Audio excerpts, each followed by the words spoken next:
Hello once again. I'm Bob Hamrick, Chairman and CEO of Coldwell Banker Premier Realty. Welcome to the March issue of the Monthly Minute Market Update for Southern Nevada.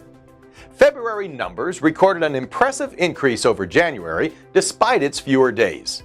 New residential listings exceeded January's count by 5%, yet remained down year-to-date by just under 8%.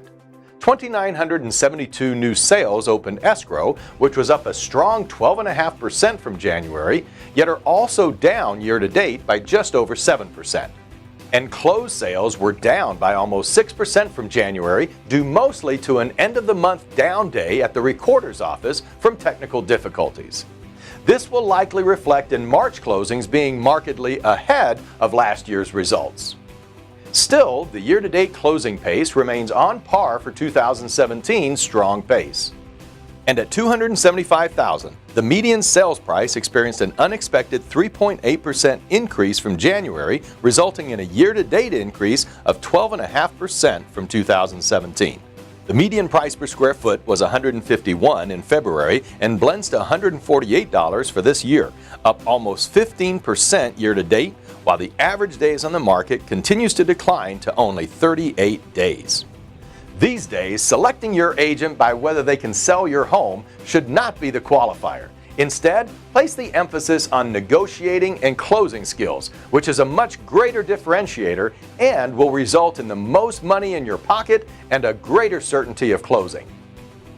This month, I'd like to briefly share two recent reports which speak to the broader national market as well as Nevada more specifically.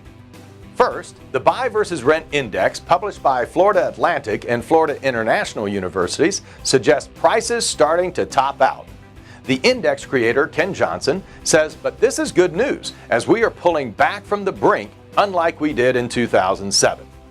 Good news perhaps, but Las Vegas is not one of the 23 cities included in the survey, and the previous numbers I referenced do not yet seem to support a similar slowdown, and perhaps the next report will shed light on why. CoreLogic, one of the country's leading real estate information intelligence providers, supplied data for a report entitled 10 Years After Housing Crisis, Some States Still Struggling to Recover, referencing Illinois, Florida, Nevada, and Arizona as the states at the top of that list. The report goes on to read that home prices in Nevada, meanwhile, have soared 93% since the recession, yet still haven't fully recovered, having suffered a 60% decline in values during the downturn. Is this glass half full or half empty? You decide. I would suggest, however, that the market which is farthest from its high water mark remains the most logical target for continued investment interest. Thank you for your interest in this month's report and for continuing to make Coldwell Banker Premier Realty your real estate company of choice. And of course, should you require the services of a professional realtor, look no further than the one who shared this information with you. Spring has sprung, so enjoy our wonderful desert climate and the extra hour of sunlight, and we'll see you next month. Bye-bye.